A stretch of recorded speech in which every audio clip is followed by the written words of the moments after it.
김진의 돌직구쇼에 오신 여러분 반갑습니다. 김진입니다. 저는 오늘도 저희 돌직구쇼 생방송이 펼쳐지는 오픈 스튜디오 앞에 나와 있습니다. 오늘은 제20대 대통령 선거일입니다. 오늘 투표가 마감되면 차기 대통령이 누가 될지 윤곽도 드러납니다. 저희 광화문 채널A 오픈 스튜디오에서는 오늘 저녁 7시부터 바로 이 스튜디오에서 개표 방송이 시작됩니다.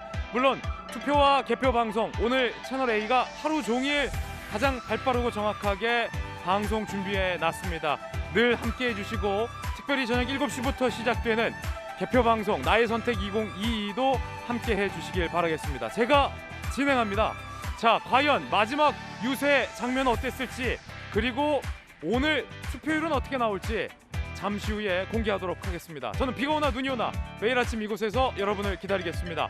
특집 김진의 돌직구쇼 지금 라이브로 시작합니다. 잠깐만요.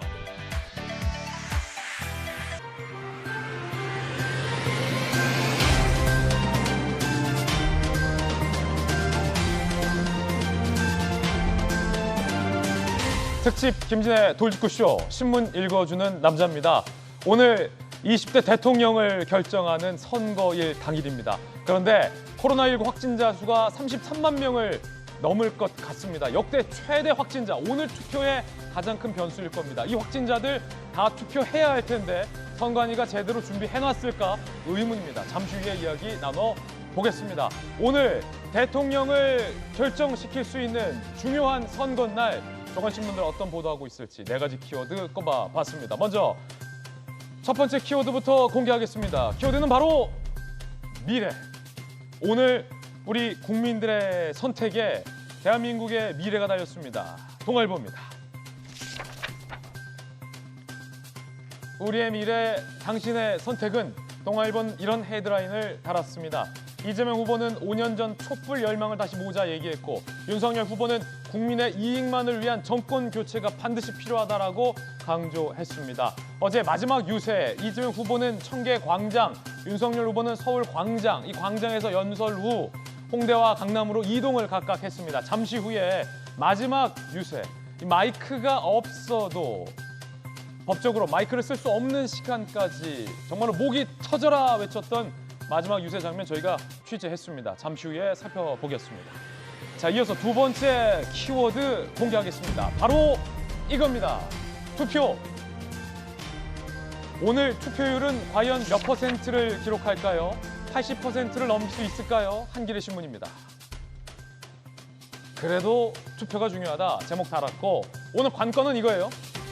역대 최대 투표율을 기록할 수 있을지, 구체적으로 최종 투표율 80%를 넘길 수 있을지가 초유의 관심사입니다. 역대 최대의 사전 투표율을 기록한 만큼 본투표와 최종 투표율도 80%를 넘길 수 있지 않을까라는 기대감이 관측되고 있습니다. 과연 어떻게 될지 끝까지 채널A와 함께해 주시기 바라겠습니다.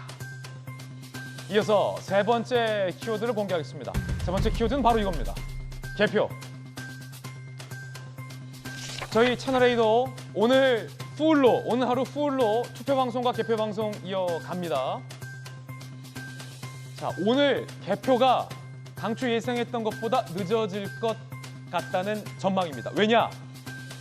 5시 30분 이전에 투표를 하라라는 조선일보의 권유도 있듯이 확진자들이 33만 명을 오늘 넘어서서 최다 확진자가 오늘 투표를 해야 되는데, 과연 1시간 30분 남짓 되는 시간에 이분들 다 투표할 수 있을지가 관건입니다. 오후 6시쯤 몰려들 텐데 과연 선관위가 대책을 마련했을지도 의문입니다. 그렇기 때문에 선관위의 예측으로는, 그리고 저희들의 예측으로는 개표 데이터가 저희 방송국에 들어오는 시간이 당초보다 1시간 정도 더 늦어질 것으로 예상이 되고 있습니다. 그렇다면 당선자의 윤곽 또한 평소보다, 예년 선거보다, 앞전 선거보다 늦어져서 발표될 가능성이 크다라는 겁니다. 여러 가지 변수들이 있는 오늘 투표일입니다. 자, 마지막 키워드도 살펴보겠습니다. 마지막 키워드는 바로 이겁니다. 사과. 누구의 사과? 선관위원장의 뒤늦은 사과. 노정희 선관위원장, 확진자 사전 투표 준비 미흡하다 결국 뒤늦은 대국민 사과를 했습니다. 한 줄 사과였습니다. 혼란과 불편을 끼쳐 죄송하다라는 게 사과의 전부였습니다. 사과의 진정성이 없다, 대책도 부실하게 마련된 거 아니냐라는 일각의 비판도 여전히 제기되고 있습니다. 노정희 선관위원장을 향해서는 여야를 막론하고 이재명 후보, 윤석열 후보 모두 비판을 하고 있는 상황입니다. 특히 야당에서는 이 확진자의 투표 시간이 너무 짧다, 기표수도 늘려야 된다라고 했지만 과연 선관위가 제대로 준비했을까? 잠시 후에 확인해 보도록 하겠습니다. 지금까지 신문 읽어주는 남자였습니다.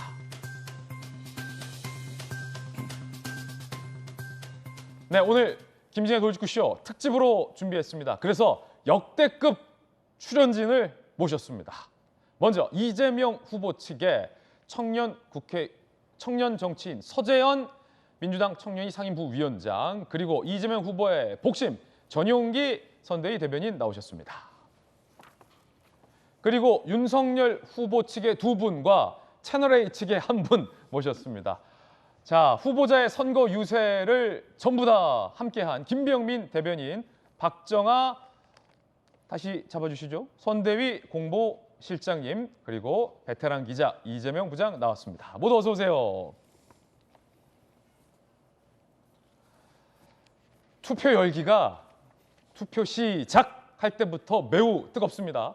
앞선 선거와 비교해서도 결코 뒤처지지 않는 초반 투표율 열기를 보이고 있다고 합니다. 그래서 서울 투표소 현장에 나가 있는 저희 취재 기자를 연결하도록 하겠습니다. 14,464개의 투표소에서 6시부터 일제히 시작됐습니다. 투표소에 나가 있는 기자 연결합니다. 김성규 기자, 투표 열기 뜨거운데 순조롭게 진행되고 있습니까? 네, 저는 서울 종로구에 있는 평창동 제3투표소에 나와 있습니다. 순조롭게 투표가 진행되고 있는데요. 오전 6시 투표소의 문이 열리자 마스크를 착용한 시민들이 투표소를 찾아 투표를 시작했습니다. 이른 시각이라 아직까지는 투표소가 다소 한산한 편입니다. 오전 8시 기준 전국 투표율은 5.0%를 기록했는데요. 지난 19대 대선 같은 시간 전국 투표율 5.6%, 21대 총선의 5.1%보다 낮은 수치입니다. 오전 8시 기준 지역별로는 대구의 투표율이 6.1%로 가장 높았고 전남이 3.5%로 가장 낮았습니다. 역대 최고치를 기록했던 사전투표율은 오후 1시부터 본투표에 포함돼 집계되는데요. 이번 투표율이 19대 대선 투표율 77.2%를 넘어설지 주목됩니다. 아직은 코로나 확진자 및 격리자에 대한 투표는 시작되지 않아서 지난 사전투표 때와 같은 혼란은 발생하지 않고 있는데요. 선관위는 사전투표 때와 같은 혼란이 재발하지 않도록 하기 위해 촉각을 곤두세우고 있습니다. 지금까지 종로구 투표소에서 채널A 뉴스 김성규입니다. 네, 김 기자, 오늘 좀 하루 종일 투표 상황 예의 주시해 주시기 바라겠습니다. 이번 지역별로 투표율은 지금 이 시각 몇 %를 기록하고 있을지 궁금합니다. 예컨대 이 광주와 호남은 사전투표율의 열기가 매우 높았고 대구와 경기는 사전투표율이 낮았는데 지금 본투표는 이 대구가 사전투표율이 낮았던 대구의 본투표율이 지금 이 시각 굉장히 높다라고 합니다. 그래서 각 도시별로, 지역별로 여러분들의 아주 소중하고 특별한 목소리를 담아서 저희가 이 시각 투표율 아주 특별하게 준비해 봤습니다. 지금 공개합니다.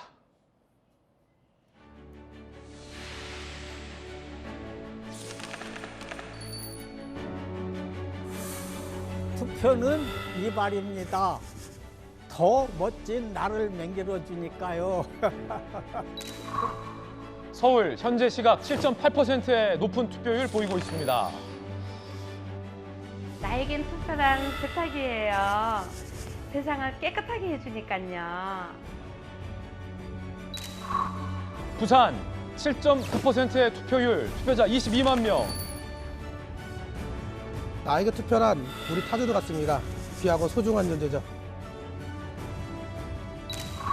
귀여운 타조, 대구 9.7%의 매우 높은 투표율 이 시각 기록하고 있습니다. 나에게 투표란 손입니다. 손 끝에서 희망을 찾기 때문입니다. 인천 역시 높습니다. 8.2%의 투표율. 나에게 투표란 믿음입니다. 저절로 흥이 나니까요. 광주 6.5%의 투표율 기록하고 있습니다. 7만 8천여 명이 현재 시각까지 투표를 완료했습니다. 나에게 투표란 음식 같아요. 살맛 나는 세상을 만드니까요. 대전 8.4% 투표 완료. 투표는 얼음 조각입니다. 되돌릴 수 없으니까 신중해야죠. 투표는 얼음 조각이다. 울산 8.4%. 나에게 투표란 예쁜 글씨입니다. 나를 표현해 주니까요. 나를 표현하는 투표 세종 7.1%. 2만 530명이 투표했습니다. 나에게 투표란 미소 같아요. 우리 사회의 행복을 전해주잖아요. 경기 8.9%의 투표율. 나한테 투표는요, 근육입니다. 대한민국을 지탱하는 힘이잖아요. 대한민국을 지탱하는 힘 강원 7.6% 투표했습니다. 나에게 투표란 적의 껍데기 같아요. 모일수록 빛이 나니까. 이번에는 충북입니다. 8.2% 투표했습니다. 누구를 선택했을까요? 나에게 투표란 달걀입니다. 우리의 삶을 영양가 있게 해주니까요. 영양가 많은 달걀과 같은 투표 충남 8.1%. 나에게 투표란 에스프레소 같아요. 인생에 활력을 주니까요. 전북입니다. 6.4%의 투표율 현 시각 기록하고 있습니다. 나에게 투표란 새집 반찬과 같습니다. 달라진 미래가 정말 기대가 됩니다. 전남입니다. 6.1%의 투표율입니다. 나에게 투표란 저희 회사 같아요. 저를 성장하게 해주니까요. 나를 성장하게 하는 투표 경북 7.7%. 17만 5,400여 명이 투표했습니다. 나에게 투표란 옷고름 같아요. 바르게 매는 것이 중요하지요. 경남입니다. 7.9% 투표율 기록하고 있습니다. 나에게 투표란 사진입니다. 잘 찍어야 되니까요.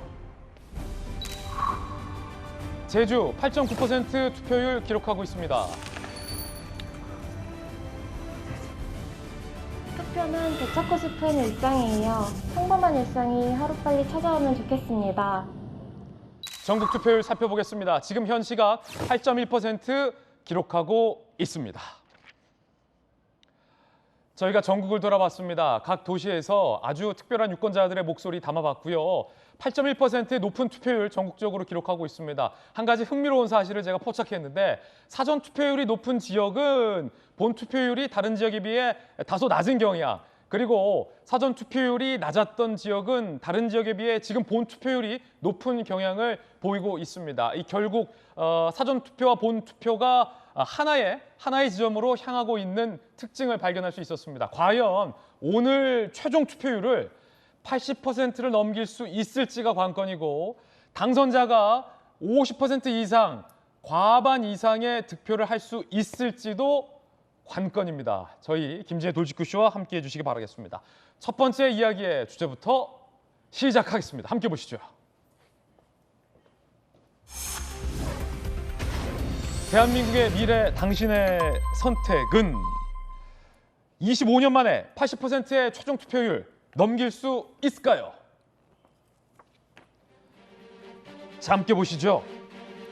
15대 대선 때 김대중 대통령이 당선됐던 그 대선 80.7%의 투표율을 기록했고 70.8, 63%, 75.8%, 77.2%, 19대 대선이 77.2%였군요.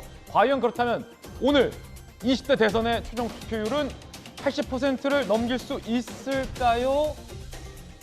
이게 관건입니다. 사전 투표율은 그 어느 때보다 높았습니다. 자, 양당의 대변인들께 먼저 한번 전망 묻겠습니다. 투표율 전망입니다. 김병민 대변인님, 예. 후보랑 전국을 유세했잖아요. 동행했잖아요. 네. 지금 사전 투표율이 그 어느 때보다 높았는데 최종 투표율, 그러니까 지금 저희가 화면에 이쪽에 실시간 투표율 방송해드리고 있는데 오후 1시부터 사전 투표율까지 같이 합해져서 저희가 방송이 되거든요. 최종 투표율 80을 넘길 수 있을 거라고 보십니까? 그 어느 때보다 투표 열기가 뜨겁습니다. 전국 각지를 돌아다니면 정권 교체를 향한 국민의 열망이 얼마나 무겁게 또 뜨겁게 나타나는지를 알 수 있었고요. 지금 같은 투표 열기가 고조되는 상황이면은 80%를 좀 무난하게 넘길 수 있지 않겠는가라고들 과거에 전망을 했는데 한 가지 우려되고 걱정되는 측면이 있습니다. 어떤 거요?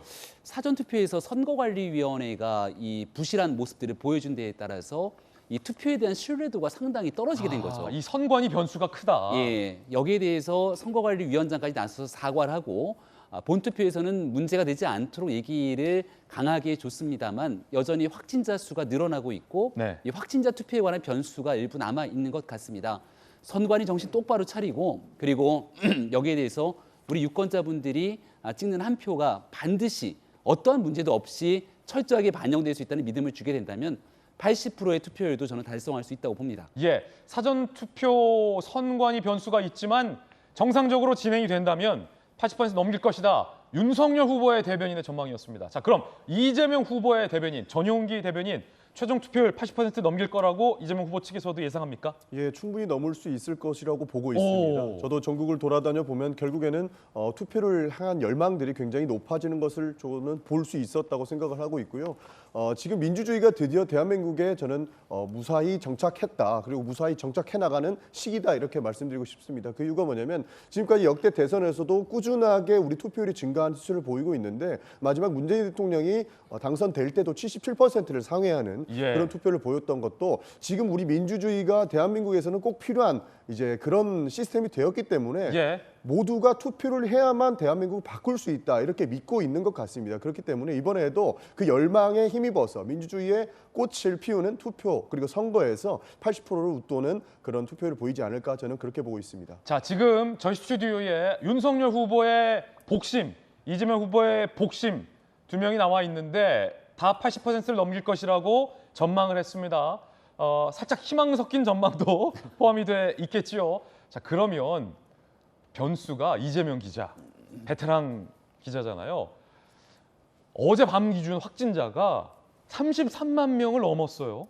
그러면 오늘 역대 최다 확진자가 발생한 셈이 됐고 확진자 투표 시간은 1시간 30분 남짓인데 과연 선관위가 정신 똑바로 차리고 33만 명이 넘는 최다 확진자들이 1시간 30분 안에 순조롭게 투표할 수 있도록 준비를 했을지가 최대 관건이겠군요. 오늘 확진자는 33만 명이지만 이제 일주일 동안 격리 기간이 있으니까 일주일간의 확진자, 격리자를 포함하면 약 90만 명 가까이 될 것이다. 훨씬 많네요. 그러니까 그거 90만 명이 얼마나 일반 유권자들과 동선이 겹치지 않은 상황에서 1시간 반 동안 투표를 순조롭게 하느냐 이것도 굉장히 투표율이 중요하겠죠. 그런데 이제 어쨌든 간에 이제 뭐 투표율은 80%가 넘을 것이냐 말 것이냐 굉장히 이제 관심이 높은데 사실 이제 가능성이 높다고 느껴지는 게 이제 두 가지 점이 있습니다. 첫 번째는 일단 1987년도에 직선제가 다시 이제 부활하고 나서 도입되고 나서 그때 투표율이 89%였습니다. 그러니까 거의 90% 육박했었죠. 굉장히 높았네요. 그리고 이제 92년대 81% 그리고 다시 이제 97년 아까 봤던 이제 김대중 대통령이 당선됐을 때가 80.7%인가 이제 그렇게 됐을 텐데 이게 관심이 높은 게 뭐냐면 그러다가 이제 계속 투표율이 떨어집니다. 근데 두 차례 반등을 하죠. 이게 18대입니다. 18대 박근혜 대통령이 당선됐을 때가 그야말로 박근혜, 문재인 양자 구도 굉장히 초박빙의 승부를 펼칠 때입니다. 그렇죠. 그리고 이제 19대 문재인 대통령이 다시 또 한번 반등을 하는데 그때는 대선에서 처음으로 사전투표를 합니다. 그 사전투표가 2013년에 도입됐기 때문에 처음 사전투표를 합니다. 그리고 다시 얘기해서 사전투표가 도입되니까 투표율이 올라갔던 거고요. 그리고 다시 18대로 돌아가면 박빙의 승부에서 투표율이 올라갔던 겁니다. 아, 그럼 이번에는 사전투표도 높고 박빙 구도니까 그렇죠. 그러니까 두 가지가 맞물렸기 때문에 굉장히 투표율이 77.2%를 넘어서서 80% 가까이 갈 수 있는 가능성이 매우 높다 이런 생각이 듭니다. 특히 이번 선거 이 양강 구도의 굉장히 치열한 접전이 선거 유세 기간 동안 펼쳐졌기 때문에 그 어느 때보다 투표율은 올라갈 것이다. 현재 시각 투표율 전국 8.1% 기록하고 있습니다. 실시간으로 저희들이 계속해서 보도를 해드리겠습니다. 첫 번째 제가 드렸던 질문은 최종 투표율이 80% 넘을 수 있겠느냐. 제가 앞서서 두 번째 드렸던 질문이 있습니다.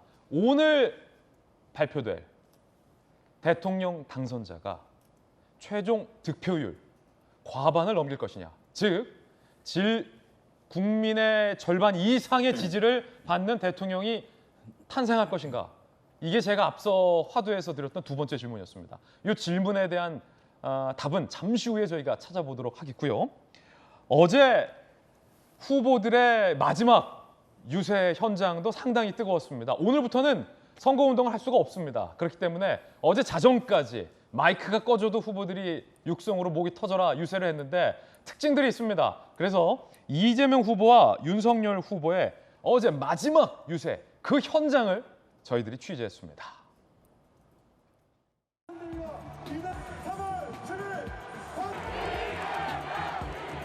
국민 여러분, 저는 국민을 믿습니다.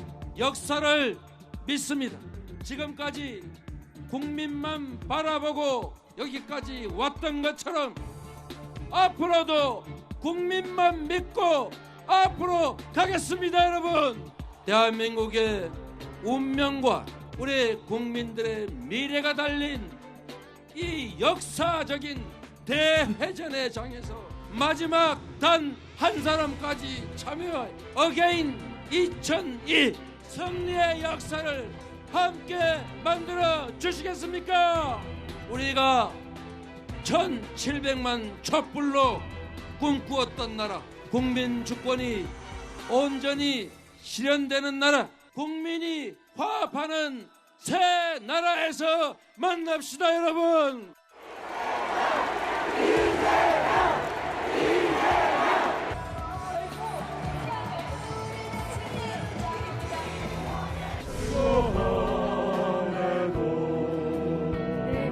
서울시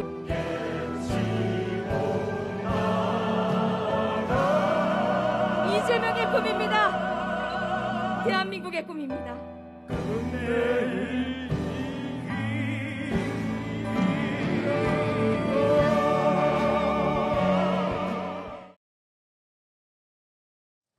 이재명 후보 청계광장을 시작으로 마지막 유세의 장면, 상록수를 열창하는 모습도 있었습니다. 이번엔 윤석열 후보의 마지막 유세 장면을 저희가 현장 취재했습니다. 윤석열 후보는 애국가를 불렀습니다. 함께 보시죠.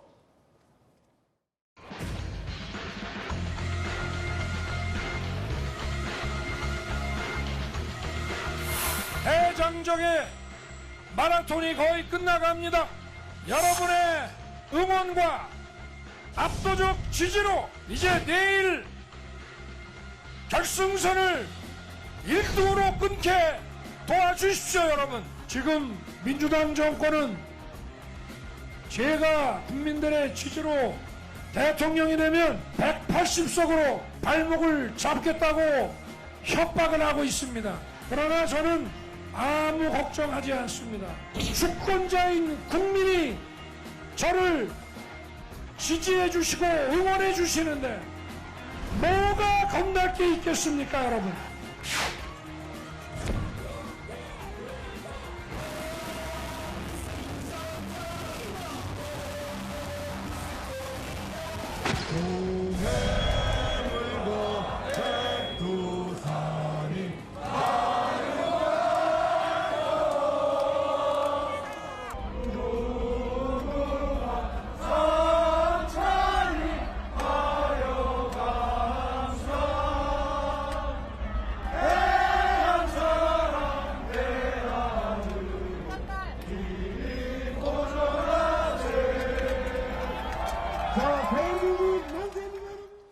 자, 이재명 후보는 상록수를 열창했고 윤석열 후보는 애국가를 열창했습니다. 의미가 다를 것 같아요. 이재명 후보 측의 서재원 특보, 상록수를 열창한 의미, 이유 뭡니까? 네, 뭐 여러 가지 이유가 있겠지만 2002년도 이제 노무현 대통령께서 이제 대선 후보 때 CF 때 상록수 불렀던 그때의 그런 어떤 힘든 상황에서도 우리가 승리했다. 그때 어떤 추억? 네, 그런 것도 있고 사실은 노무현의 길과 이재명의 길은 비슷한 것이 많죠. 예, 힘든 상황에서도 국민을 위해서 일했고 그리고 대내적으로 당내에서도 어떻게 보면 비주류인데 이렇게 주류로 지금 또 주류라기보단 국민에게 함께하는 주류가 되겠다는 것으로 통합의 메시지를 내기 때문에 상록수란 노래로 이제 하나의 이제 통합의 완성을 찍겠다, 방점을 찍은 거라고 생각합니다. 그렇군요. 자, 그렇다면 박정아 실장님, 윤석열 후보는 애국가를 불렀습니다. 이준석 대표의 모습도 보였고 화면 잘 찾아보면 김병민 대변인 모습도 보였는데 애국가의 의미는 뭡니까? 저기 좀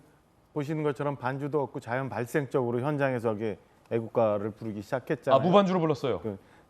제가 보면은 윤석열 후보, 그다음에 윤석열 후보를 지지하는 지지층, 그다음에 국민의힘 등등 갖고 있는지 굉장히 절체절명의 위기감을 나타내는 것 아닌가라는 생각입니다. 그러니까 애국가라는 게 언제 어디서 불러도 가슴이 뭉클하잖아요. 그럼요. 지금 절체절명의 나라의 운명을 결정짓는 대선을 치르면서 마지막 순간에 저는 모두가 모여있는 사람들이 대한민국의 미래를 걱정하고 새로운 지도자의 필요성을 절감하면서 결국에는 애국가를 찾아서 불렀던 것 아닌가. 아마 저도 그 현장에 있었다면 저도 모르게 애국가와 태극기를 떠올렸을 것 같습니다. 오늘의 대한민국을 생각하면서. 예. 그래서 애국가를 무반주로 불렀다. 과연 당선인이 확정됐을 때 상록수가 울려 펴질까 한 번 더, 아니면 애국가가 한 번 더 울려 펴질지도 끝까지 함께 지켜봐야 할 것 같습니다. 그런가 하면 어제 밤 이후부터는 법적으로 마이크를 사용할 수가 없었습니다. 그래서 마이크가 금지된 시간부터 선거 유세 종료 시점인 자정까지 후보들은 마이크 없이 육성으로 목이 터져라 지지를 호소했습니다. 그 장면도 저희가 당연히 취재를 했습니다. 각각 살펴보겠습니다. 먼저 홍대로 가보시죠.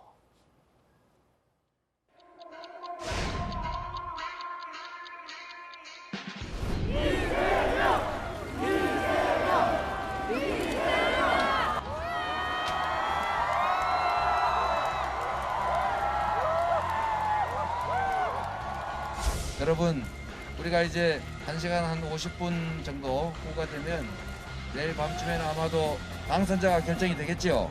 우리 윤석열 후보님 고생 많으셨습니다. 어떤 결과가 나오더라도 서로 흔쾌히 인정하고 합심하고 통합해서 우리 미래로 나아가면 좋겠습니다. 여러분, 저는 공장이나 시장이나 도지사나 대통령 똑같다 이렇게 생각합니다. 이 생각을 최대한 유지하도록 하겠습니다. 고맙습니다.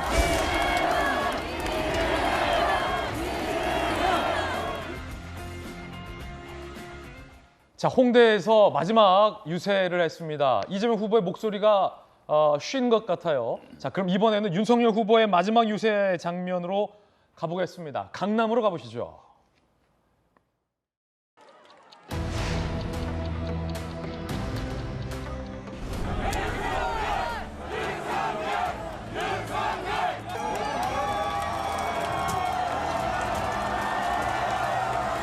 오늘 늦은 시간까지 제게 이렇게 격려와 응원을 해주셔서 정말 고맙습니다. 여러분께서 꿈과 희망을 포기하지 않도록 이 윤석열이 책임지겠습니다. 여러분, 저를 여기까지 오게 만든 것도 바로 우리 청년들의 열렬한 지지 아니었습니까? 여러분과 함께 청년을 위한 정책, 나라의 미래를 위한 계획을 함께 만들어 가겠습니다. 여러분, 고맙습니다. 감사합니다. 여러분, 고맙습니다.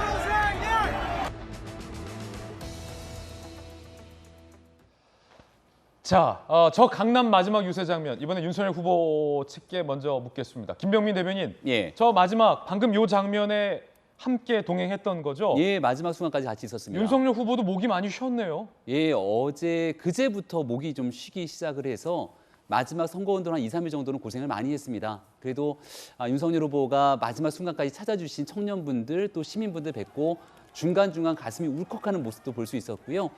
어느 날부턴가는 윤석열 후보가 사실 이렇게 감정 표현하는데 조금 서툰 모습도 있는데 사랑한다는 표현까지 쓰기도 했습니다. 아, 어제 저기서는 사랑한다고 했다고요? 그러니까 어제 그제부터 많은 유권자분들 만나 뵙고 정말 마지막 순간까지 지지해 주시는 분들, 또 반드시 정권 교체로 새로운 나라를 만들어 달라고 하는 분들의 모습들을 지켜보면서 눈시울이 잠깐 붉어지기도 하고 또 사랑한다고 있는 힘껏 감정을 표현하는 모습들까지 지켜볼 수 있었는데요. 옆에서 같이 고생한 김병민 대변인에게도 혹시 사랑한다고 했습니까, 후보가? 저한테는 단 한 번도 그런 얘기를 해본 적이 없기 때문에 이런 얘기를 드리는 겁니다. 그래서 진심을 다해서 국민께 고맙다는 말씀을 드렸고요. 그리고 앞서도 이재명 후보가 이제 선거 마지막에 누가 대통령이 되더라도 함께 나가자는 얘기를 했는데 선거 운동 내내 국민 통합을 강조했던 모습을 또 윤석열 후보에게 기대할 수 있을 겁니다. 그런 측면에서 마지막까지 힘줘서 선거 운동을 다 마치고 난 뒤에 이제는 정말 국민이 다 함께 통합해서 더 좋은 나라로 갈 수 있는 길을 위해 윤석열 후보가 끝까지 달렸다는 점도 말씀드리고 싶습니다. 예. 자, 양 후보 그리고 후보를 수행했던 우리 대변인들도 다 고생 많으셨습니다. 그럼 이번엔 이재명 후보의 대변인 전용기 대변인, 이재명 후보가 마지막에 윤석열 후보님 고생 많으셨다. 어떤 결과가 나와도 합심해서 미래로 나아가자라는 메시지를 냈군요. 네, 맞습니다. 결국에는 국민 통합으로 가야만 대한민국의 발전을 이룰 수 있다라는 말씀을 드리고 싶었던 것 같습니다. 그리고 결국에는 초심을 강조했는데요. 시장이나 도지사나 대통령은 똑같다. 결국에는 초심으로 돌아가서 우리 국민들께 비전을 제시할 수 있는 리더가 되겠다는 말씀을 드린 것입니다. 사실상 초심으로 돌아가서 우리 국민들께, 그러니까 이재명 후보가 처음에 정치를 시작했던 것도 돈이 없는 사람, 가난한 사람도 치료를 받을 수 있게끔 하자라는 뜻에서 정치를 시작했는데 그 초심을 지금까지 잃지 않고 가겠다라는 뜻에서처럼 말씀을 했던 걸로 봐주시면 좋을 것 같습니다. 예, 각 후보의 마지막 유세 장면까지 살펴보셨습니다. 심상정 후보가 안철수 후보, 윤석열 후보 단일화가 발표됐을 때 이런 소회를 밝혔죠. 이제 나밖에 없다. 그래서 좀 허전하다, 서운하다 이런 소회를 발표하기도 했었는데 심상정 후보의 마지막 유세 장면도 살펴보시죠.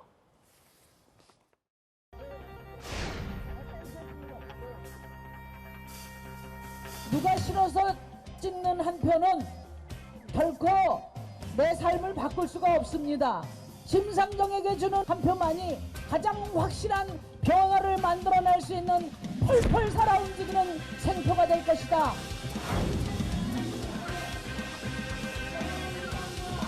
저 심상정이 누구도 무시할 수 없는 압도적인 표로 양당 정치를 뒤흔들 수 있을 때 비로소 통합의 정치가 실현되고 우리 대한민국이 다원적 민주주의 시대로 나아갈 수 있지 않겠습니까, 여러분? 각 후보들의 마지막 유세 장면 보셨습니다. 제가 거듭 말씀드리지만 오늘 투표가 상당히 중요하기 때문에 제가 프로그램 시작 전에 두 가지 화두를 제시했습니다. 전체 투표율이 80%를 넘길 것이냐, 당선자가 과반 넘는 선택을 받을 것이냐. 자, 이제 두 번째 질문과 관련된 이야기 시작할 텐데 먼저 앞서 보셨던 역대 투표율 다시 한번 살펴보시죠. 80% 투표율이 이어질까? 역대 투표율입니다. 투표율, 득표율이 아니죠. 투표율입니다. 80.7, 15대 대선 김대중 대통령 당시, 그리고 18대 박근혜 대통령 때부터 투표율이 오르기 시작했다. 추세가 올라가고 있다. 그래서 80을 넘을 것이다라는 각 전문가들의 전망 조금 전에 전해드렸고요. 두 번째 질문, 당선자가 50% 넘는 득표를 받을 수 있을 것인가? 함께 보시죠. 이번엔 역대 득표율입니다. 김대중 대통령이 42.07%의 지지를 받았어요. 득표. 노무현 전 대통령은 48.91%의 지지를 받았습니다. 득표율이에요. 상당히 높은 수치들이죠. 이명박 대통령도 48.67의 득표율을 기록했습니다. 과반을 넘었던 대통령 당선인은 박근혜 전 대통령이었습니다. 51.55%, 국민의 과반이 넘는 52% 가까운 유권자가 박근혜 전 대통령을 선택했죠. 문재인 대통령의 득표율은 낮았습니다. 41.08%. 그럼 이재명, 윤석열, 이재명 양강구도 속에서 이번 20대 대통령 선거에 오늘 결정된 당선인은 과연 박근혜 전 대통령이 기록했던 51%의 득표율을 넘겨서 탄생할 수 있을까? 이재명 기자, 어떻게 전망합니까? 베테랑이잖아요. 일단 2012년에 박근혜 대통령이 51.6% 과반의 득표를 했던 이유를 보면 당시에 정의당 심상정 후보가 출마했다가 바로 문재인 후보 지지 선언을 하고 사퇴를 합니다. 그리고 통합진보다 이정희 후보도 선거를 코앞에 앞두고 다시 문재인 대통령 문재인 후보 지지 선언을 하고 사퇴를 합니다. 그래서 완벽하게 1대1 구도가 됐기 때문에 사실 득표율을 과반 이상을 얻을 수 있었던 거죠. 사실 그 앞선 선거나 또 문재인 대통령이 당선됐던 2017년 대선 때는 다 다른 그러니까 원내 정당 후보들이 다 있었습니다. 그러다 보니까 아마도 이제 과반 득표를 못했던 건데 이번에도 이제 심상정 후보가 있죠. 따라서 결국은 심상정 후보가 얼마나 득표하느냐에 따라 과반이 될 수도 있고 안 될 수도 있고 이런 게 달려 있다는 생각이 들고 여론조사만 본다면 심상정 후보의 여론조사 결과는 그리 높진 않았어요. 높진 않았죠. 그리고 이제 심상정 후보를 포함해서 이제 군소 후보가 얼마나 이제 득표하냐가 첫 번째 관건일 테고 두 번째 뭐냐면 결국은 윤석열 후보와 이재명 후보의 득표율 격차죠. 그게 만약에 5%포인트 이상 난다면 누군가가 과반 득표를 할 수 있는 거고 사실은 그 격차가 좁다면 2, 3% 이내로 좁다면 이제 과반 득표가 참 어려운 그런 상황이 될 것이라는 생각이 드는데 하나 꼭 말씀드리고 싶은 건 지금까지 득표율이 가장 높았던 게 박근혜 대통령이죠. 51.6%를 득표했습니다. 그런데 당시에 전체 유권자 대비 득표를 따지면 박근혜 대통령조차도 40%를 넘지 못했습니다. 그렇군요. 39%가 투표를 한 겁니다. 박근혜 대통령한테. 따라서 61%는 박근혜 대통령을 지지하지 않았던 거죠. 그러니까 이번에도 과반이 넘더라도 사실은 유권자를 보면 절반 이상이 그 후보를 찍지 않은 겁니다. 그 점을 늘 잊지 않아야만 국정을 운영하는 데 있어서 어떤 오만함이나 경솔함을 빠지지 않는다 이런 생각이 같이 듭니다. 자, 두 가지 조건을 분석했어요. 당선자가 50%를 넘기려면 첫 번째 심상정 후보를 포함한 군소정당 후보들의 득표율이 얼마를 기록할 것이냐가 변수. 두 번째는 이재명, 윤석열 두 후보의 격차가 클 것이냐 적을 것이냐에 따라서 당선인이 과반 이상을 받을 것이냐 못 받을 것이냐가 결정된다. 상당히 흥미로운 분석 전해드리고 있습니다.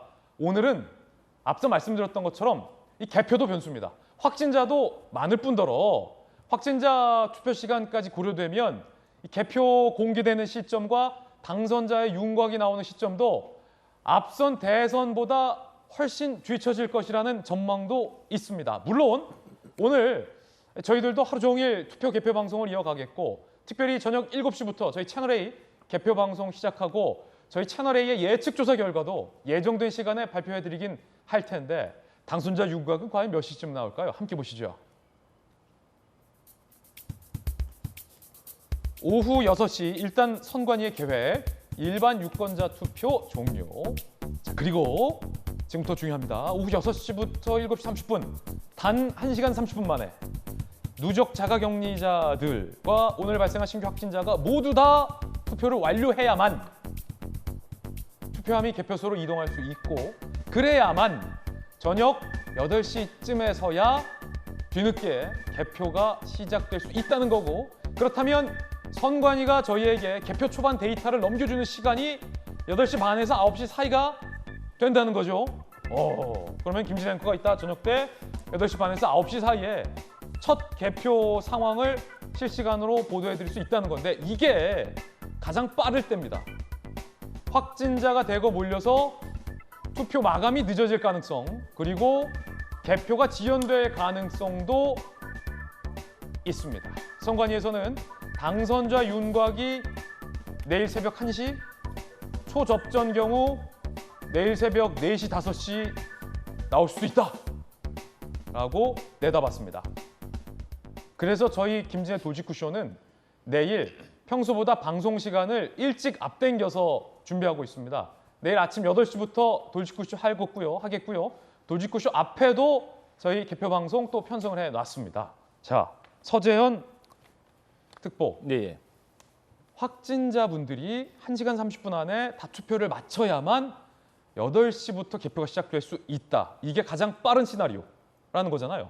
네, 그렇습니다. 그리고 저희들이 사전에 이런 환경이 처음 이제 맞닥뜨려지는 것이고 사전 투표 때 어떤 불신의 그 고를 이제 스스로 선관위가 만들었기 때문에 1시간 30분에서 얼마나 신속하면서도 안전하고 공정성 있게 하느냐가 어떻게 보면 마지막 선거의 피날레인데 그렇죠. 이 부분에 있어서는 좀 이제 현장에서는 여러 가지 생각지 못한 변수도 분명히 생길 겁니다. 그래서 혼자만 고민하지 마시고 좀 이제 유기적으로 서로 도움을 좀 이렇게 해서 좀 무사히 선거를 마치고 결과를 좀 신속하게 알려줬으면 하는 바람이 있습니다. 맞습니다.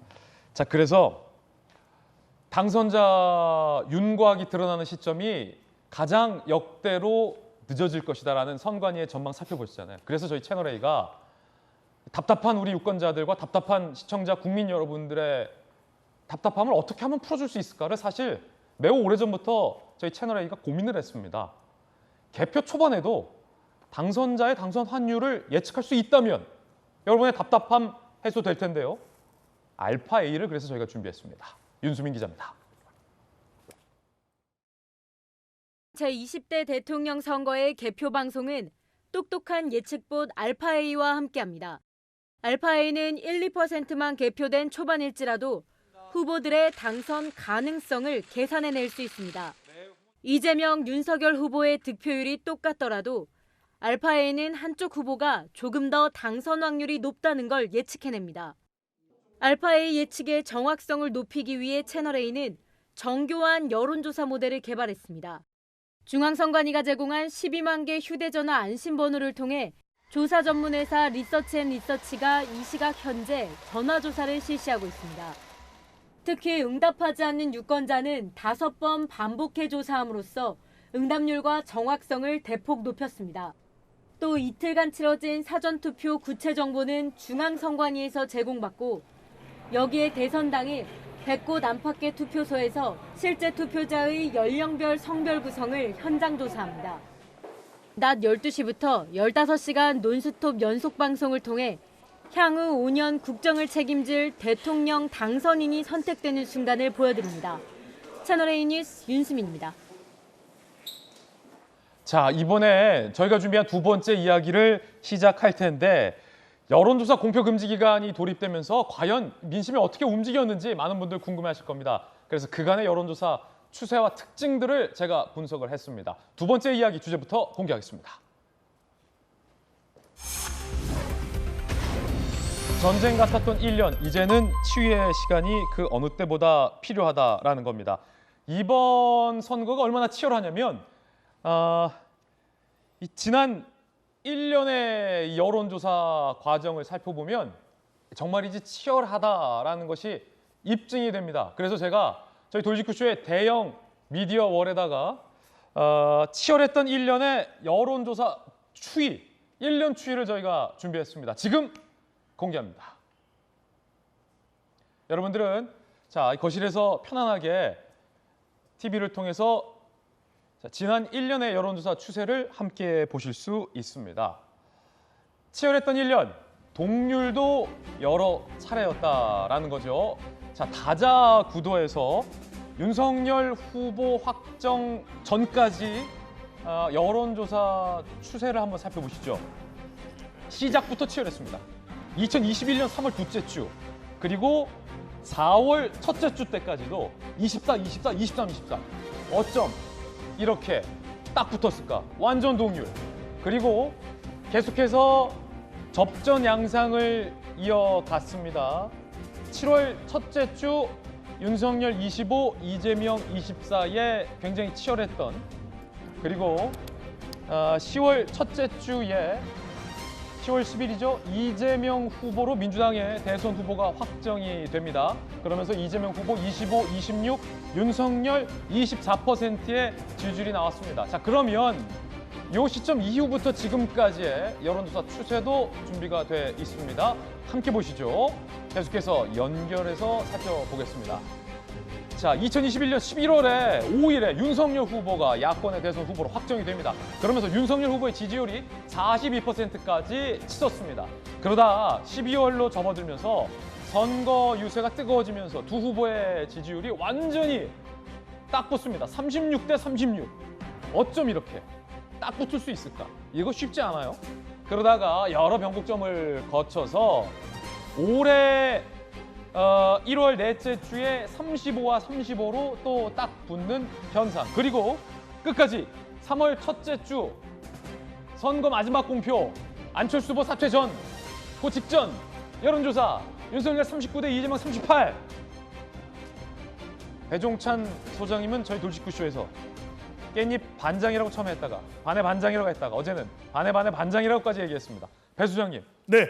지난 1년간 살펴봤는데 매 고비고비마다 동률이 너무 많이 나왔어요. 이런 대선이 없었죠. 이런 대선 없었어요. 그런 이유가 프레임 전쟁, 프레임 대전쟁 속에서 MZ세대 여성 중도층, M여중의 변동성이 그만큼 컸다.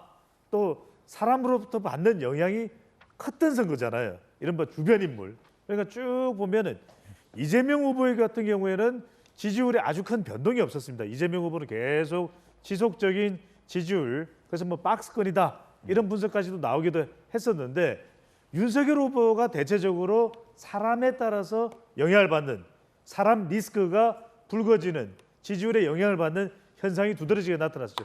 먼저 이제 이준석 국민의힘 대표 파동, 그 다음에는 1월 중순이죠. 이 배우자 김건희 씨 논란이 불거지면서 지지율이 곤두박질 쳤다가 다시 보도가 되고 난 이후에 배우자 김건희 씨 통화록이 공개되고 난 이후에 오히려 지지율이 반등했을 거예요. 또 이재명 후보도 역시 사람입니다. 배우자 김혜경 씨 논란이 2월 초 설명절을 전후해서 불거지면서 또 지지율에 영향을 받았는데 마지막 순간입니다. 마지막 순간에 안철수 후보 단일화 안 합니다. 완주합니다. 이렇게 했는데 마지막에 또 안철수 후보가 공교롭게도 공표 금지 기간입니다. 바로 첫날 3월 3일 단일화가 결정이 되면서 이 한국갤럽 기준으로는 39대 윤석열 후보, 38 이재명 후보, 깻잎 반에 반장 치열한 접전이 되고 있는데 오늘 개표도 한참 시간이 걸려야 당선자 윤곽이, 물론 이제 우리 채널 A는 알파 A가 있으니까 상당히 빨리 당선자 윤곽을 잡는데 도움이 되실 것으로 보입니다. 예, 그런가 하면 이 대선 후보의 지지도도 마지막까지 동률을 기록했습니다. MBS 여론조사 결과 그 추세 저희가 준비했는데 함께 살펴보시죠. 대선 후보 지지도 타자 마지막 동률 기록 MBS 결과인데 지금 추세를 쭉 보시면은 여러 차례 차이가 벌어졌다가 좁혀졌다가 다시 벌어졌다가 마지막 선거 전 마지막 공표 안철수 후보 단일화 직전 아예 숫자가 40으로 점출됩니다. 윤석열 40, 이재명 40. 물론 마지막 여론조사 기관에 따라서 조금 차이가 나는 결과도 있지만 이 MBS 여론조사를 보고 앞선 여론조사 갤럽도 마찬가지인데 아예 이렇게 숫자가 똑같다라는 거예요, 변희선 소장님. 그러니까 이게 무슨... 그러면 안철수, 윤석열 단일화가 여긴 반영이 안 됐으니까 그 단일화가 과연 유권자들에게 어떻게 작용했느냐에 따라서 최종 선택이 달라질 수 있겠군요. 그렇죠. 안철수 후보 지지층들이 지지하는 유권자들이 과연 윤석열 후보, 이재명 후보 또는 심상정 후보 또는 투표소에 안 가는 결과 어떻게 영향을 미쳤을까? 이것도 중요하고 또 어느 후보도 지지하지 않으면서 남아있는 중간지대 유권자층, 특히 여심입니다. 여심, 여성 표심 30대, 40대, 50대 여성, 특히 가정주부층, 특히 수도권 이들이 어디로 가느냐에 따라서 이번 선거 결과 달라질 수도 있기 때문에 마지막 순간까지도 모르겠어요. 그래서 김진애 앵커가 물어봤을 때도 어제 정말 우리 외람되게도 몰라 그랬는데 몰라요입니다. 정말 몰라요. 예, 모르겠습니다.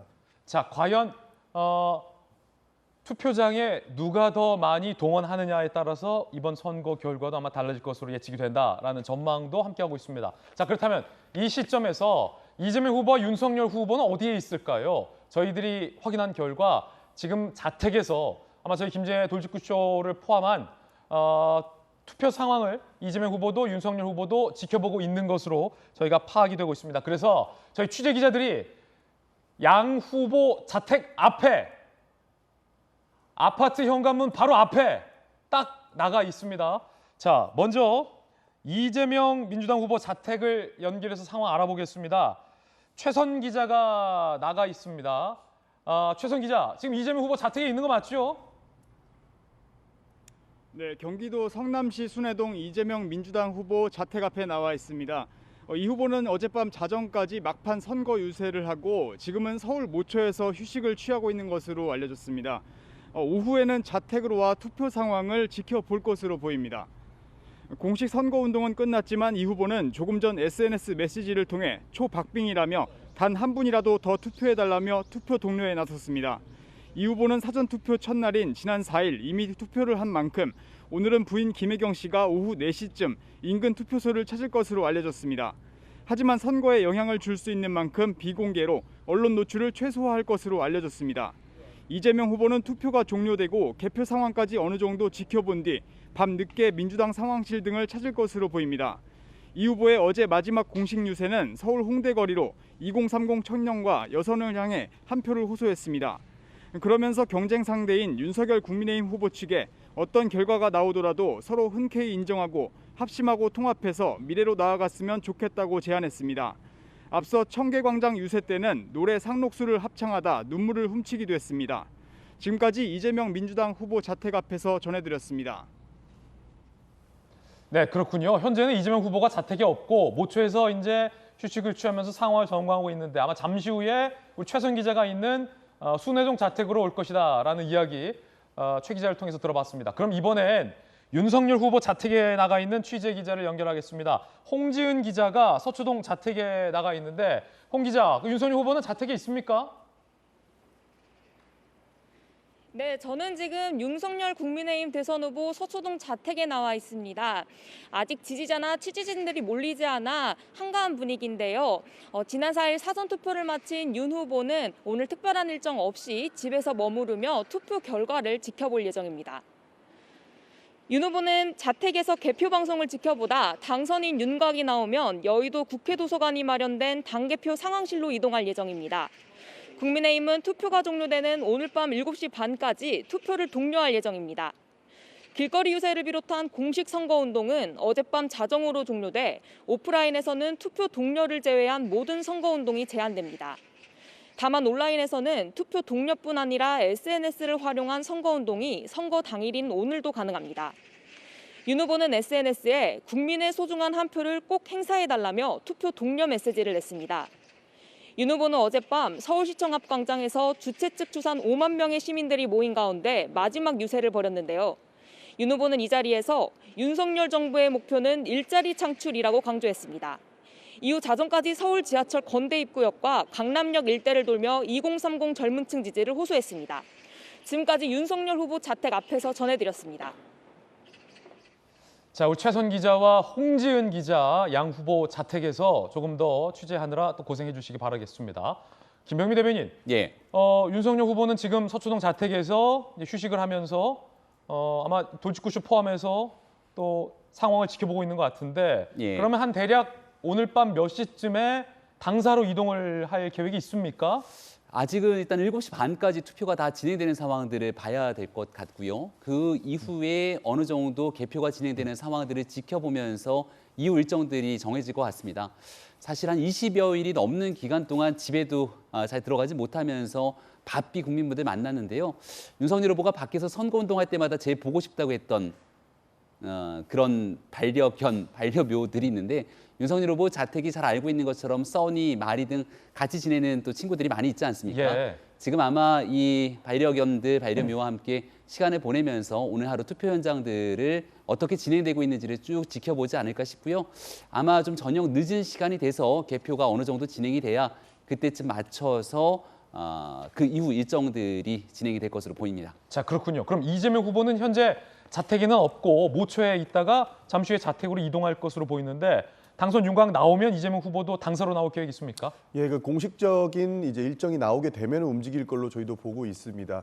그 모처에서 지금은 휴식의 시간을 가지고 있는 것이죠. 개인정비 시간을 가지고 오늘 당선인 윤곽도 오늘 내로는 나오지 않을 것 같다라는 전망이 많지 있지 그렇군요. 않습니까? 뭐 내일 새벽이나 돼야 나온다고 하니까 개인정비 시간을 가지고 당선인 윤곽이 어느 정도 나오거나 개표 상황이 어느 정도 진행이 됐을 때 공식적인 일정을 가지지 않을까 저희도 그렇게 보고 있습니다. 예, 저희 채널A에서 잠시 후 저녁부터 개표 방송 본격적으로 시작을 할 텐데 알파-A를 준비했습니다. 그럼 꼭 양 후보들도 새벽까지 기다려야겠지만 알파-A의 당선 확률 결과를 7시부터 시작되는 개표 방송 1부에서 저희가 알파-A 결과도 공개를 할 테니까 후보들도 그 알파-A 결과를 참고하시면 상당히 도움이 될 것 같다라는 말씀 한마디 보태보겠습니다. 자, 사전 투표 세부 내용이 공개됐는데 이 성별로 누가 더 많이 사전 투표를 했을까 궁금했는데 그 결과 나왔습니다.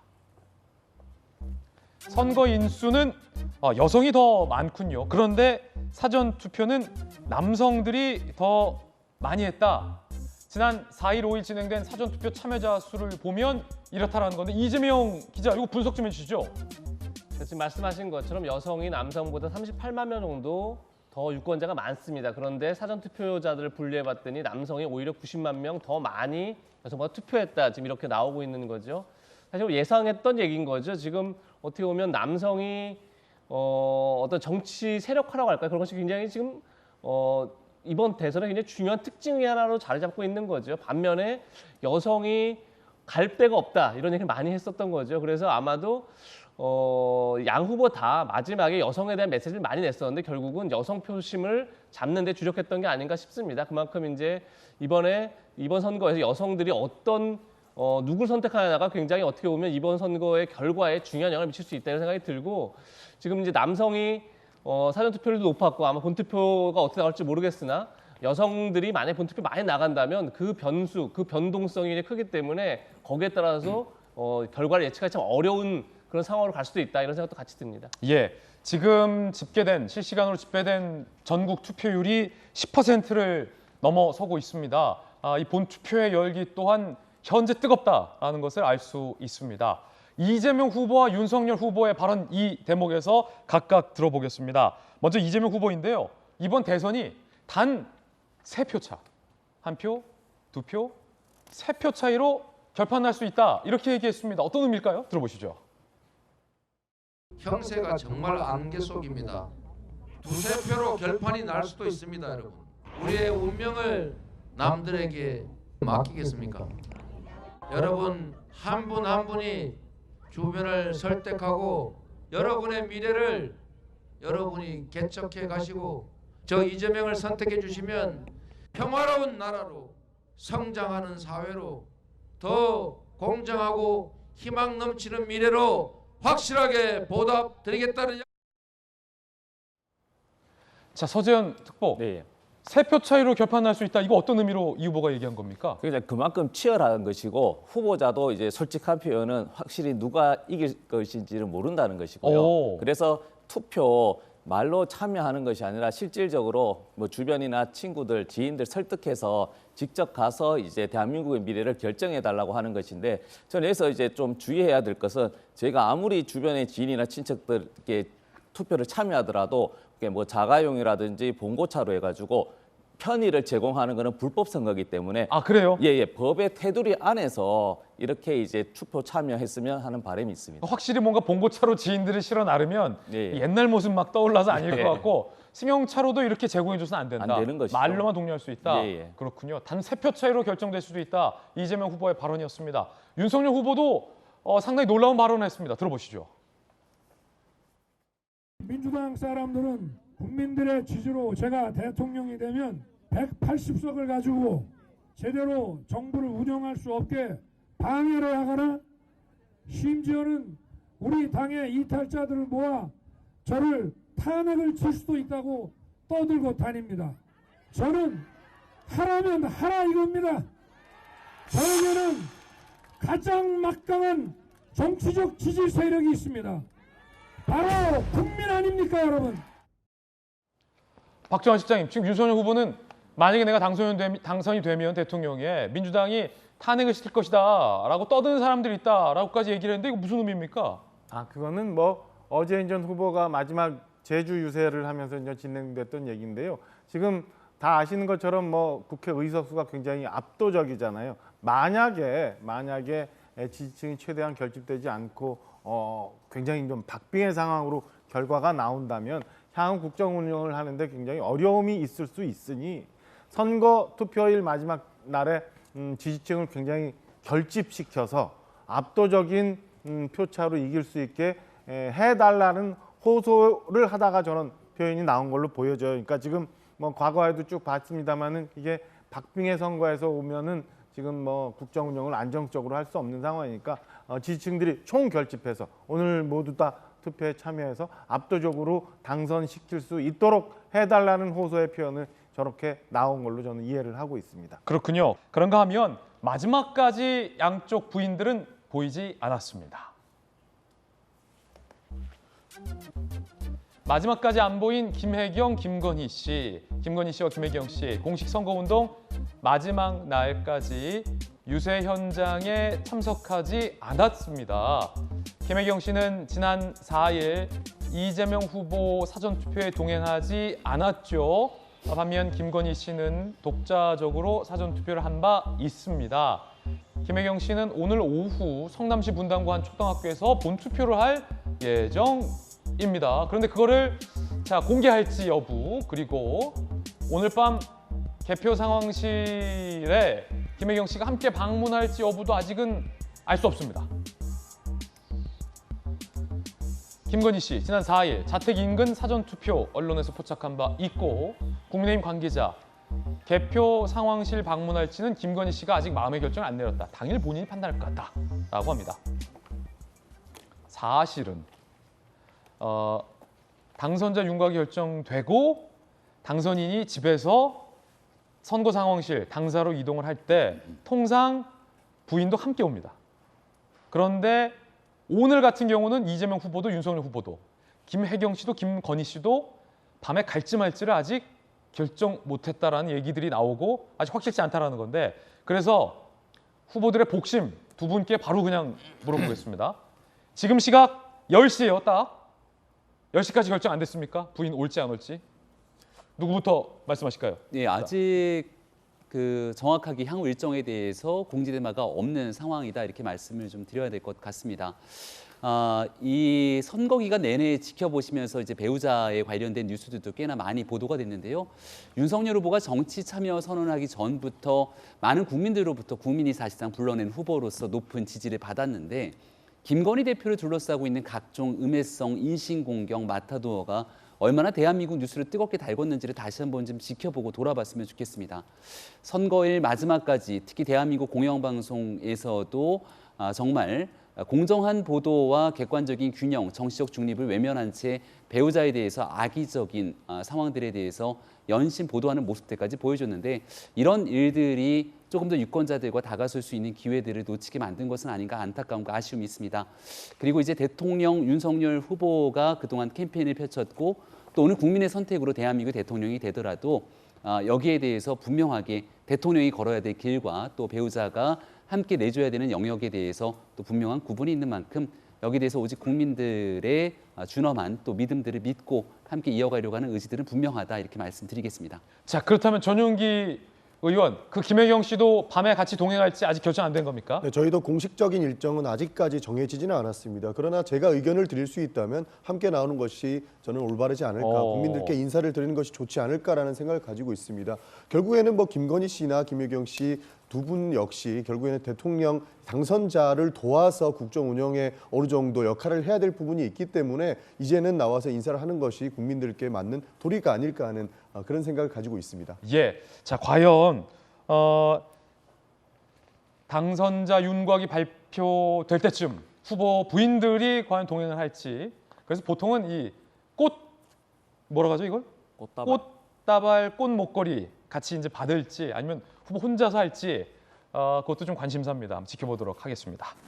지금 현재 시간 10시 2분을 지나고 있습니다. 10시 기준으로 지금 이 시각 전국 투표율 실시간 데이터를 저희가 업데이트를 했습니다. 지금 살펴보시죠. 서울 11.2% 투표율입니다. 부산 11.3% 투표율 기록하고 있습니다. 33만 명이 현재까지 투표했군요. 대구 13.8%. 자, 대구가 사전 투표는 낮았는데 본 투표는 높습니다. 28만 명이 투표했습니다. 인천 11.6%. 지금 웬만한 곳 다 두 자릿수를 넘겨서 투표율 기록하고 있습니다. 자, 광주 9.3%. 왜냐면 사전 투표가 높았죠. 자, 대전 10.8% 투표율 기록하고 있습니다. 총 유권자는 123만 명이 넘습니다. 울산 12.1% 투표가 진행됐군요. 세종 10.4% 투표를 했습니다. 아직 갈 길이 멀지만 10시라는 걸 감안했을 때 높은 열기. 경기 12.6%. 경기 사전 투표율이 가장 낮았습니다. 강원 11.5% 투표율 기록하고 있습니다. 강원은 사전 투표도 높고 본 투표도 높군요. 충북 11.5% 투표했습니다. 점점 올라갈 겁니다. 이 수치들은. 충남 12.2%. 독립기념관이죠. 전북으로 갑니다. 9.2%. 전남 9.5% 투표율 현 시각 기록하고 있습니다. 경북 11.7% 투표했습니다.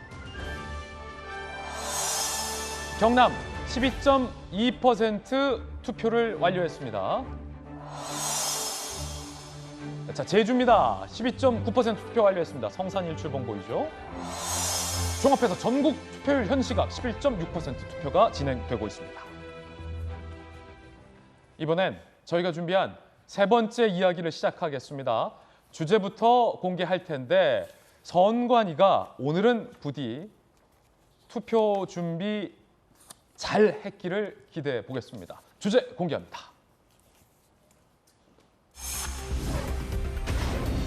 확진자 30만도 넘어섰다. 투개표 관리 비상. 오늘 역대 최다 확진자 집계됐습니다. 이게 변수예요. 34만 명이 넘었어요. 어젯밤 33만 명까지 제가 체크했는데 조금 전에 저희들이 파악한 확진자 숫자가 34만 2,446명.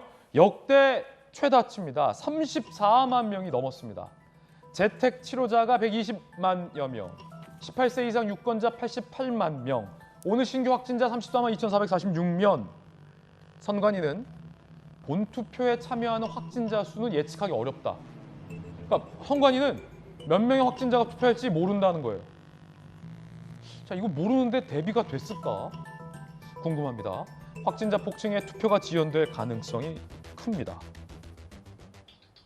이재명 기자, 선관위는 사전 투표한 확진자 격리자가 총 몇 명인지도 모른다고 했어요, 그때.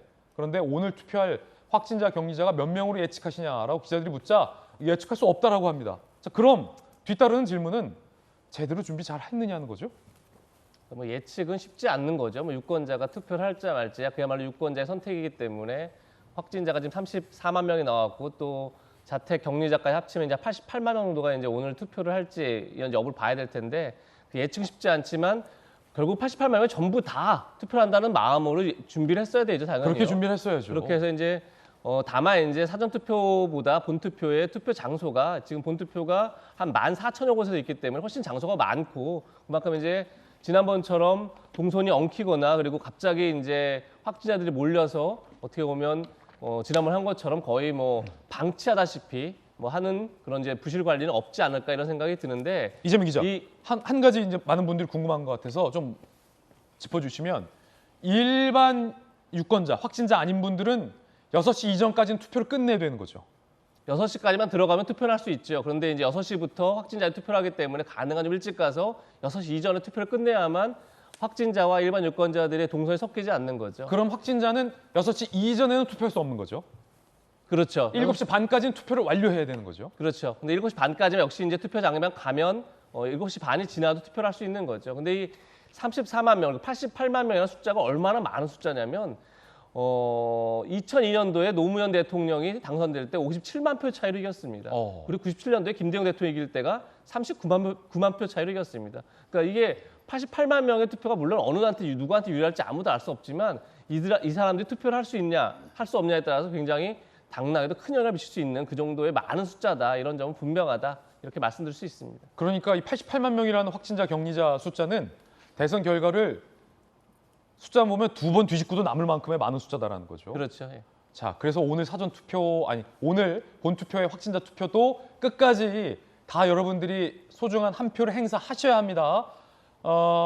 사전 투표 보고 실망해서 안 가기 없기 끝까지 투표해 주시길 부탁드리겠습니다.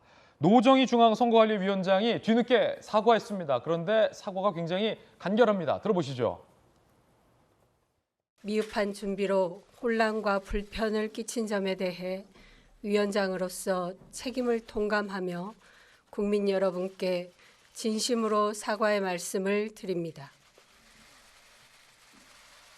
심기일전하여 모든 유권자가 참정권 행사에 불편함이 없도록 준비하였고 보다 투명하고 정확하게 투개표를 관리하겠습니다. 야권에서는 거취표명 개표 전에 해야 한다는 목소리도 나오거든요. 입장 있으실까요? 확진자 외출 시간이 5시 50분으로 늦춰지면서 오히려 투표권 더 제한될 수 있다는 목소리도 나오는데 여기에 대해서도 의견 혹시 있으실까요? 본인 확인 이후 투표 못한 유권자 참정권 확보 방안 혹시 논의되었을까요? 아니 박정아 실장님 청와대 네. 대변인하시잖아요. 네. 궁금한 거 뭐라고 하는 게 아니라 궁금한 거 왜 중앙선거관리위원장은 그 답변을 안 합니까 당초에? 저는 여전히 그 노정희 선거관리위원장이 지금 그 며칠 전에 있었던 확진자에 대한 사전투표의 문제점들, 그럼 이에 따른 국민들의 불안함, 그리고 투표함 보관 상황 등등 선관위가 지금까지 대선을 준비하면서 했던 많은 문제점에 대한 걸 아직도 저는 제대로 인식하지 못하고 있는 거라고 생각해요. 지금 대국민 담화하는 자세도 질의응답 저조하지 않는 것도 제가 볼 때는 얼핏 뭐 너무 고압적이다라는 느낌도 들 정도거든요. 그러니까 지금 상황에 대해서 솔직한 심경을 얘기하고 국민들한테 잘못됐던 부분에 대해서는 얘기하고 시정에 대해서 시정할 수 있는 방안에 대해서 설명해 주는 게 도리인데 저는 제가 볼 때는 그냥 할 수 없이 마지 못해서 담화해야 되니까 하는 거고 내가 담화했으니까 여러분들은 그냥 따라라 라는 굉장히 고압적인 자세로 보여서 저는 뭐 여전히 뒤끝이 개운치 않고요. 오늘은 제대로 준비해서 투표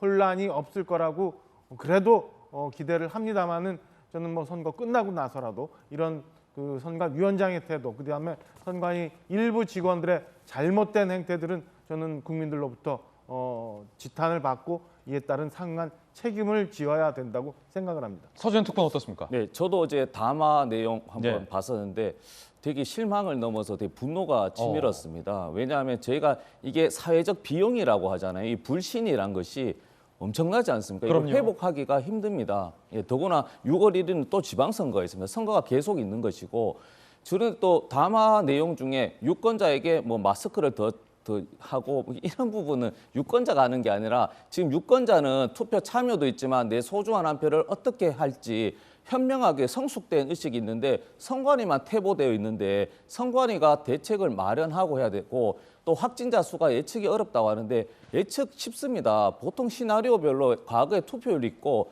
더블링 계속 하게 되면 플랜 A, 플랜 B, 플랜 C까지 해서 투표율에 맞춰서 대기자도 하고 당직자도 하고 안 되면 빨리 정부든지 해당 기관에 요청을 하면 되는데 뭐 예측하기 어렵다라는 말만으로 그리고 더 열심히 잘하겠다고 하면 이 부분에 대해서는 향후에 여기서 끝나는 것이 아니라 대책 마련까지 해주시고 어떤 뭐 자리를 포함해서 책임지셔야 된다고 말씀드립니다. 서재현 특보의 돌직구 발언 들어봤습니다. 자, 그런가 하면 이미 투표된 용지가 또 발견됐습니다. 서울, 대구, 부산 이어 수원에서도 있었다는 겁니다. 지난 5일 수원시 메탄 1동 확진 격리자 사전투표소 특정 후보자 기표된 투표지 2장 배부했다 회수하는 일. 경기도 선거사무원 완료된 투표지를 투표함에 넣은 것으로 착각. 유권자들은 정상적 투표용지에 기표. 참정권 침해 아니다. 투표자 몰라서 유효표 처리한다. 라고 방침을 밝혔습니다. 서울, 대구, 부산에 이어서 수원까지. 자, 김병민 대변인, 전윤기 대변인 두 분 어떻게 보십니까? 이 역사에 기록될 수 있을 만한 선관위의 참담한 문제들이 하나둘씩 계속 드러나고 있습니다. 앞서도 계속 설명을 드린 바 있습니다만 사전투표에서 드러나 있는 문제들 때문에 혹시 국민 여러분들께서 오늘 진행되고 있는 본투표에 주저하거나 신뢰가 떨어지는 부분들의 문제를 삼는 분들도 계실지 모르겠지만 반드시 오늘 있는 본투표에 꼭 투표를 마지막 순간까지 해야 된다는 말씀을 드리고요. 선거관리위원회가 오늘 있게 되는 이 확진자 투표에 대해서 어떻게 관리에 만전을 기하는지도 대한민국의 전 국민이 함께 이 내용들을 지켜보고 있을 거라 생각합니다. 대한민국에서 공정에 대한 영역 그 어디보다 정치적 중립을 지켜야 되고 공정해야 될 선관위의 문제점이 드러나는 게 하루 이틀의 문제가 사실은 아니었죠. 어쩌다가 이 지경, 이 상황까지 오게 됐는지에 대한 문제 그리고 그 책임에 대해서도 모든 국민들이 함께 시간이 지나고 나서 묻게 될 것이라 생각하고요. 여기에 대해서 무튼 오늘 하루 선거를 잘 치러야 되기 때문에 선거관리위원회 조직의 명운을 건다는 심정으로 오늘 마지막 순간까지 최선을 다해 주기를 다시 한번 당부합니다. 야, 아니 전혁기 의원님, 네. 서울, 대구, 부산, 뭐 수원에서도 아니 이런 어처구니없는 실수가 어떻게 이렇게 공통적으로 발생합니까? 그러니까 제가 봤을 때는 이 사태의 중대성을 선관위가 인지를 하고 있지 못하는 것 같습니다. 저도 그 확진자 투표할 시간에 사전 투표를 진행을 했는데요. 예. 그때 당시에 굉장히 준비도 안 돼 있었던 모습을 보였고 확진자들이 20분, 30분 정도를 기다리면서 투표를 했었거든요. 그렇죠. 그러니까 선거 관리가 굉장히 주먹구구식으로 이루어졌고 주먹구구식으로 이루어지다 보니까 현재 상황이 문제가 생겼는데 우리 그 선관위원장의 해명도 그렇고 하는 모습들을 보면은 지금 무엇이 문제고 어떠한 방식으로 바로잡을 것이든지를 인지를 정확하게 하고 있지 못하고 있다. 여기에 저는 방점이 있다고 생각하고 있고요. 이 문제가 생기고 난 이후에 지금 확진자 투표가 6시로 넘어갔던 것은 투표함의 문제입니다. 투표함은 한 선거구당 2개 이상을 하면 안 되는 규칙이 있는 걸로 저는 알고 있는데 이 문제로 인해서 투표함에 넣는 그러니까 직접 투표와 비밀 투표는 보장이 되겠지만 어떻게 관리할 것인지에 대한 이 경각심을 선관위에서 가져야 될 필요가 있다. 저는 이런 말씀을 좀 간곡하게 드리고 싶습니다. 맞습니다. 두 분 좋은 말씀 주셨습니다. 특히나 이 사전 투표함이 CCTV 가림방에 보관이 돼 있었다라는 게 국민들 불신을 선관위가 자초한다라는 비판과 지적이 상당히 많다라는 점 중앙선거관리위원장부터 유념해야겠습니다. 지금 이 시각 각 정당의 선거 상황실이 마련이 돼 있습니다. 이 선거 상황실에서 당의 관계자들과 당 지도부와 후보까지도 막판에 함께해서 선거 결과를 지켜볼 텐데 지금 현재 분위기는 어떨지 저희가 현재 상황 화면으로 연결을 해보겠습니다. 민주당 선거 상황실과 국민의힘 선거 상황실, 정의당 선거 상황실의 모습 보고 있습니다.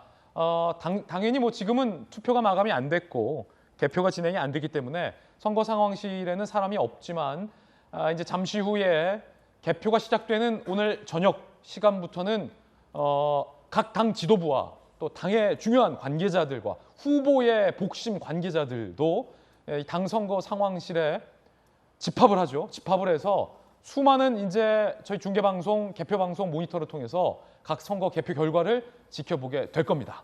자, 이번엔 저희가 준비한 4번째 이야기 시작을 하겠습니다. 그 주제 살펴보시죠.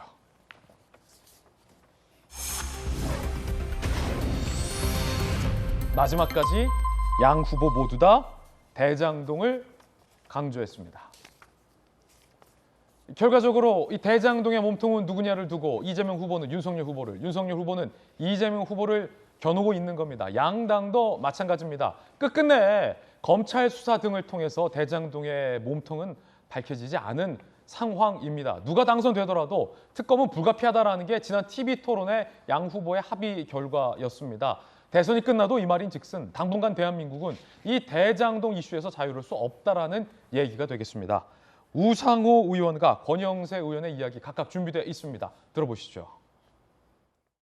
저는 원래 개인적으로 특검을 계속 반대했거든요. 대선 시기에 여러 쟁점들을 가지고 사법 처리까지 운운하는 것은 대한민국 정치에 좋지 않은 선례를 남길 것이다 이렇게 생각했는데 이 윤석열 후보가 너무 이 대장동 문제를 가지고 토론회마다 우리 후보를 몰아세웠기 때문에 이제는 도리 없이 진실을 밝혀야 한다 이렇게 생각합니다.